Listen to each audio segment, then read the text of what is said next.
What is up, everybody? Welcome to DFS by the numbers. These are my Draftkings MMA picks for UFC Vegas 82. We got Brennan Allen going against Paul Craig.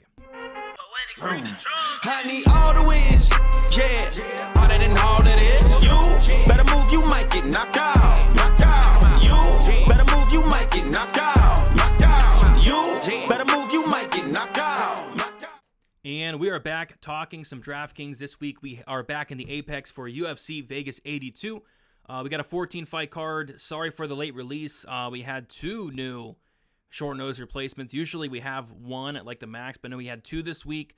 DraftKings finally got the salaries out for these two replacements on like Thursday evening. So annoying, but we're here nonetheless, getting it out. Before we get into the video, if you guys could please do me a favor, leave a like on the video, subscribe to the channel if you have not already. Be on the lookout for more content throughout the week. This video is brought to you by Underdog Fantasy. If you guys want to check out Underdog Fantasy, use promo code DFSBTN. Get yourself a 100% deposit bonus up to $100. And then I'll be touching on the Underdog Fantasy Play of the Week later in the video. But yeah, I say we get right into it here. We're going to start with these fight doesn't go to decision lines. The first one up top, we got, it shouldn't be a surprise here, Brennan Allen, Paul Craig. And yeah, this is a main event I'm going to be very, very heavily exposed to here. Brennan Allen, Paul Craig. I think somebody is going to be getting served in this fight. And the thing with Paul Craig fights are, Paul Craig fights should always be targeted.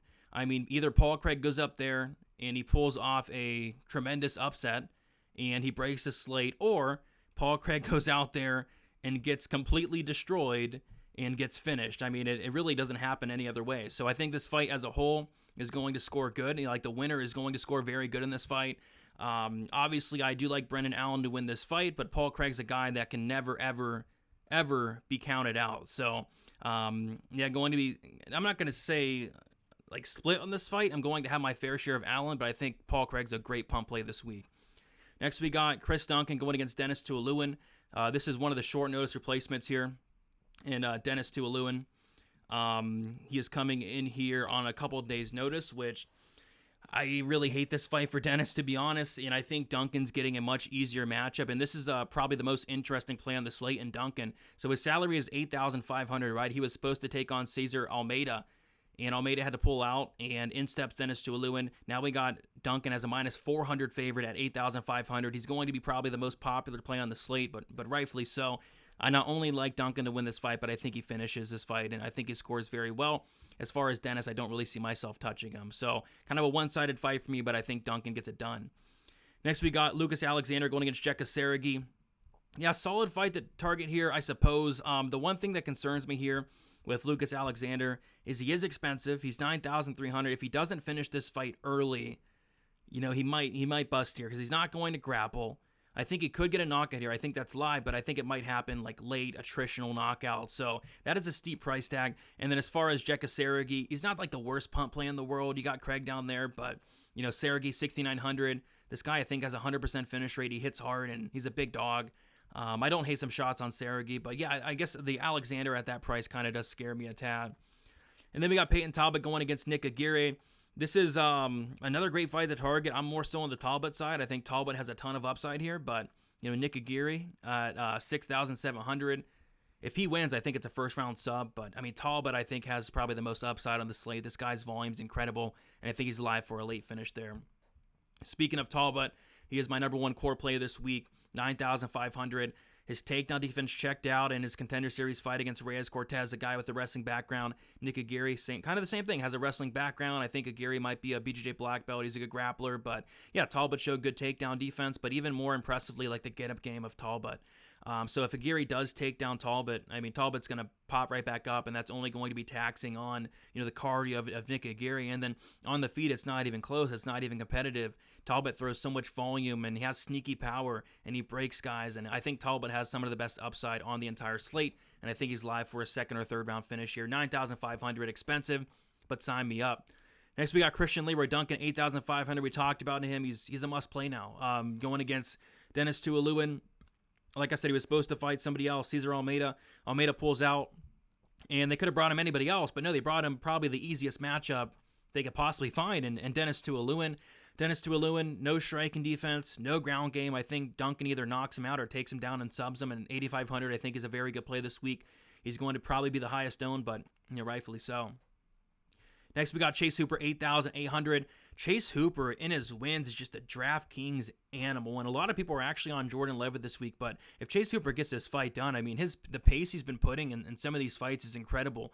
Throwing a ton of volume, a ton of strikes, a ton of takedowns, a ton of ground strikes. I mean, you name it. Chase Hooper has been going out there and just, in his wins, just breaking slates. So if Chase Hooper wins this fight, which I do like him to win this fight, I think he's going to put up an incredible score here. Just the pace he sets is too much for a lot of guys, and we have seen Levitt slow down in the past. So I do like some Chase Hooper at 8,800. And then finally, Rafael Estevam going against Charles Johnson. The thing I like about Estevam here is he's a wrestler. He could go out there and get, honestly, 5, 6, 7, 8, 9, 10 takedowns even. The thing with Charles Johnson, his takedown defense is okay. I don't think it's great. I don't think it's terrible. I think it's okay. But Charles Johnson's get-up game is really good, which, that's going to only equal more takedowns for Estevam. So say Estevam takes down Charles Johnson, Johnson pops back up, Estevam takes him right back down. I mean, those takedowns add up. I mean, Muhammad Makayev got like 12 takedowns. Cody Durden got like 11 takedowns, and I could see the same thing here. So I like Estevam. I think from a DraftKings perspective, this guy has a lot of upside this week. Moving on to the GPP plays here, Brennan Allen, 9,400. Yeah, I mean, I think he should go out there, put up a big score, finish Paul Craig within the first 2 rounds. I do worry about the fight IQ a little bit. I do worry about the game planning a little bit, but if Brennan Allen fights smart, this should be a fight he should go out there and destroy Paul Craig. Like I said, probably within the first 10 minutes. My concern, though, like I said, is Brennan Allen does not make the best decisions. I could see him going out there, testing his ground game against Paul Craig, which Brennan Allen's ground game is great, don't get me wrong, but that's kind of giving Paul Craig his only path to victory. So it's a fight that, it's the main event. I think the winner score is great. You got to have some Paul Craig, but I think Brennan Allen should go out there and get a knockout or a sub. Next, we got Jonathan Pierce, 8,400. Probably my favorite fight to target on the slate. I'm going to be probably as close to 100% owned as possible on this fight. Jonathan Pierce, Joanderson Brito. Just because I see this fight playing out one of two ways. Either Jonathan Pierce goes out there, survives the first round, weathers the storm, and then starts to just put it on Joanderson Brito, tiring him out, setting a pace that Brito cannot keep up with. And, Jonathan Pierce is the DraftKings monster in his wins. Like, he sets a pace that a lot of guys just can't keep up with. He has lots of, second and third round finishes. And that could be the case here. I've seen Brito slow down. I think Brito's live to actually finish Pierce in the first round. But if not, if Pierce gets this fight to the second, I can see him going out there and breaking Joanderson Brito. So like some Pierce from a DraftKings perspective at 8,400. Next, we got Oral By. Here, he's stepping in here on short notice, which I don't like, and we got weird salaries here. So, Uros Medic is 8,900, and he's an underdog at like plus 120. And then Oral By, I actually thought would come in here as an underdog, just because I feel like a lot of people wouldn't really know who he is and whatnot. He came in here as a favorite, so Oral By is minus 140. DraftKings sets him at 8,500. So, yeah, I don't hate it. It's really kind of hard to get the Medic. I actually think Medic, though, might be like a sneaky low-owned dart throw, because Medic, I don't think many people are going to play him as an underdog at that price tag, but I will be playing some Medic. I will be playing both sides here, but Oral By is a guy, 8,500, who, if he wasn't coming in here on short notice, I probably would be loading up on him here. The problem is the short notice for me scares me a tad. I was actually blown away with Oral By's tape. This guy has really good striking, a ton of power. He can wrestle as well. I think he can really give Medic some fit here. It's just, is his cardio going to hold up across 3 rounds on short notice? Does he finish Medic? I don't know. But I feel like this fight as a whole could potentially be lower owned than it really should be. And I don't mind some shots on Oral By here at 8,500. And then as far as Medic, I feel like not a ton of people at all are going to have him. I don't mind some shots on him as well. So give me Medic here, 8,900. And then I think Oral By is actually 8,400 even. So he's even cheaper than that. So yeah, I don't mind that at all. Oral By at 8,400. My bad. Salaries are crazy this week. All right, I'll move on to the underdog play of the week. Last week we hit the Steve Erceg lower than 2 takedowns. We'll see if we can hit another one here. And I just wanted to double check. Yeah, Oral By's salary is 8,400. So yeah, last week we hit the lower on Steve Erceg's takedowns at 2. This week we're going to go with a higher of Estevam, 2.5 takedowns. I feel like that's his path. I mean, I feel like he could go out there and double this, to be honest. I mean, Charles Johnson's takedown defense is 50%. His get-up game's really good, so if Estevam takes him down, he should be able to pop right back up and get him right back down to the mat. So yeah, I like Estevam higher than 2.5 takedowns. I think that's low. I think it's low. I really do. Cody Durden got like 11. Makayev got 12. Even Ode Osborne, of all people, got 3. So yeah, I think Estevam can go out there and smash that. So taking the higher there. If you want to check it out, use promo code DFSBTN. Get yourself a 100% deposit bonus up to $100. It helps me. It helps you. It's free money there. All right. Moving on, we got some live dogs. I'll be honest, I'm not really loving the dogs this week. Joe Anderson, Breed 2, 7,800 is probably my favorite dog, but even that I'm like not crazy about, just because I think Breed 2 is super dangerous early on.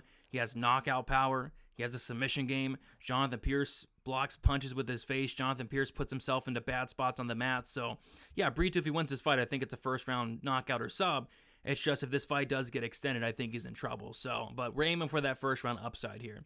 Chad Helliger, I don't really like him too much, but he's a guy that it's just one of those things where I feel like Jose Johnson is a guy that I actually do like Jose Johnson, but Jose Johnson's a guy that I would like to play as like a dog. And seeing Jose Johnson as this big of a favorite kind of sketches me out a little bit because Jose Johnson at the end of the day has 8 losses in his career. A lot of those coming inside the distance. Chad Helliger is a finisher, 83% finish rate. Over half of those coming by knockout. We've seen Johnson knocked out before. So, yeah, really struggling to find a lot of dogs I like. But in Hellinger, at the very least, I think could go out there and potentially pull off the upset against Jose Johnson. Jordan Levin, another guy I don't really like, 7,400. But, he's probably going to be the better striker. He's probably going to be the better wrestler. Chase Hooper, when he drops the ball in spectacular fashion. So, yeah, Levitt showed, I guess, knockout power in his last fight. Got a first-round knockout. I don't know if that happens here, but maybe it does. Chase Hooper's been knocked out before. Chase Hooper's very, very hittable. And like I said, if Levitt's, cardio does check out, if this does go 15, it's probably close. I don't hate Levitt as a dog, but really struggling for dogs this week, especially with the new replacements this week as well. Not a ton of dogs sticking out. And then the last dog, Pinero, 7,200 going against Amanda Hebos. Just because Amanda Hebos has the worst chin in WMMA. Hebos has been knocked out multiple times. She's been dropped multiple times. Pinero, I don't think she's that great. I really don't. But what she does have is power. And power has given Amanda Hebos problems in the past. So if Pinero does win, I think it's probably, honestly, a knockout, which it's hard to take somebody in terms of a strawweight to go out there and get a knockout. But I think that's her path to victory. So I don't mind some Luana Pinero potentially fading the chin of Amanda Hebos. Pump play, Paul Craig. Paul Craig is always a pump play. Paul Craig is always in play. Whenever this guy gets counted out, he always finds a way to win, and yeah, he can win this fight. He can go out there and beat Brennan Allen. I don't think it would shock anybody if he went out there and beat Brennan Allen, who makes mistakes, who doesn't fight smart. So yeah, I think Paul Craig's live to win this fight. He's super cheap. Sign me up for some Paul Craig. And then the fade is Mick Parkin, 9,100. Yeah, I can't get to Mick Parkin this week. He's actually 9,200, which is even worse.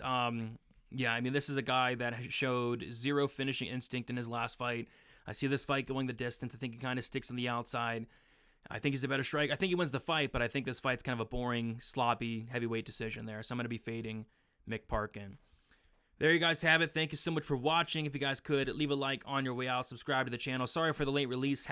It's part my fault and part DraftKings' fault for taking forever with these salaries for these new guys. But yeah, thank you all for watching. Enjoy the slate this week. Interesting slate. Lots of options. Should be a fun one. So yeah, guys, best of luck. We'll talk to you soon and see you later.